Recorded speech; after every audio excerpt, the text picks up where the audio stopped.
আল্লাহ বলে জমির কোলে ফুটলো এমন ফুল, একুল কুল দুকুল যার নাই সমতুল, যার নাম রেখেছি আদর করে।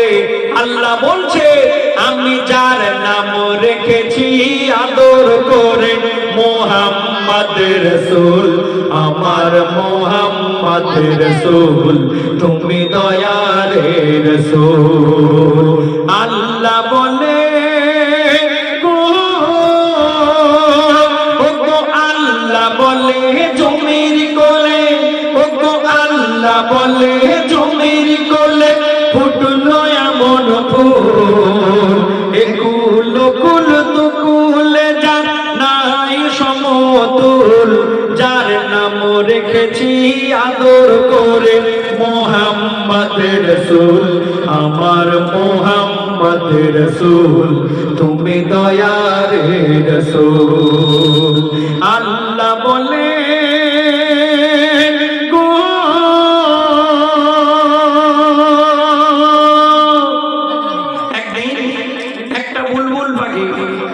আপনার বুলবুল পাখির নাম প্রত্যেকে শুনেছেন, বুলবুল পাখির নাম আপনারা প্রত্যেকে শুনেছেন, হয়তো অনেকে দেখেছেন।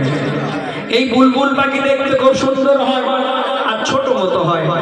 তো একদিন একটা বুলবুল পাখিকে তাড়া করেছে একটা বড় বাজ পাখি, কেন জানেন?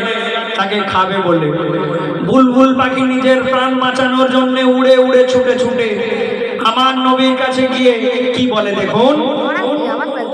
ও গো একদিন বিকাল বেলা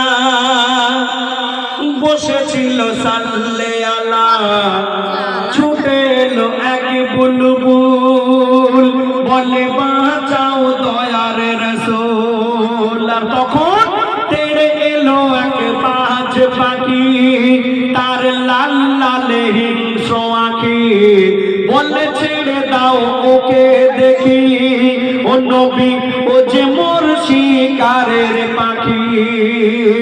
আর বুলবুল কেঁদে বলে আমাকে ছেড়ে দিলে, বুলবুল কেঁদে বলে আমাকে ছেড়ে দিলে, আমার জান যাবে চলে, আমার জান যাবে চলে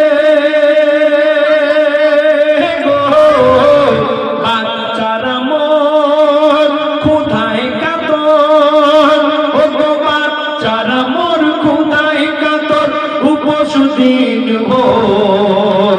তখন আল্লাহ রসুল বলে ধৈর্য ধরো সবর করো, ও বুলবুল ধৈর্য ধরো সবর করো, ভয় কিছু নেই তোর, আমি থাকতে পারবে না খেতে কেউ তোর মাংস এক চুল, বলে মোহাম্মদ রসুল, তুমি দয়ার রসুল।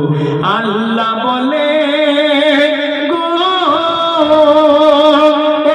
আল্লাহ বলে জমির কোলে, ও গো আল্লাহ বলে জমির কোলে ফুটলো এমন ফুল, একুল কুল দুকুল যার নাই সমতুল, যার নাম রেখেছি আদর করে, মোহাম্মদ রসুল, আমার মোহাম্মদ রসুল, তুমি দয়ার রসুল।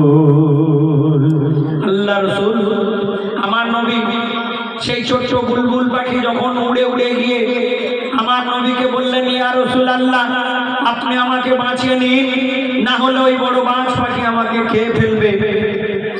আল্লাহ রসুল তখন সেই ছোট্ট বুলবুল পাখিকে বলল, বুলবুল আমি থাকতে তুমি কোনো ভয় পেও না, কেউ তোমায় খেতে পারবে না।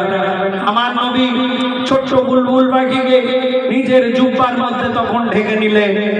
তখন কিন্তু বড় বাজ পাখি উড়ে উড়ে গিয়ে আমার নবীকে বলে, ইয়া রাসূলুল্লাহ আপনি তো জানেন আমি ঘাস খাই না, মাটি খাই না, এই ছোট্ট ছোট্ট পাখি পক্ষীকে আমি বেঁচে থাকি, আর আপনি যদি তাদেরকে হেফাজত করে নেন আমি তো না খেয়ে মরে যাব, আপনি বিচার করে বলুন আমি কি খেয়ে বাঁচবো।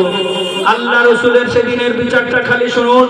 তিনি বিবি আয়েশাকে ডেকে বললেন, বিবি, বাড়িতে আমাদের রান্নার জন্য যে কাঁচা গোশ আছে তার থেকে কিছুটা নিয়ে ওই বড় বাজ পাখিকে দিয়ে দাও।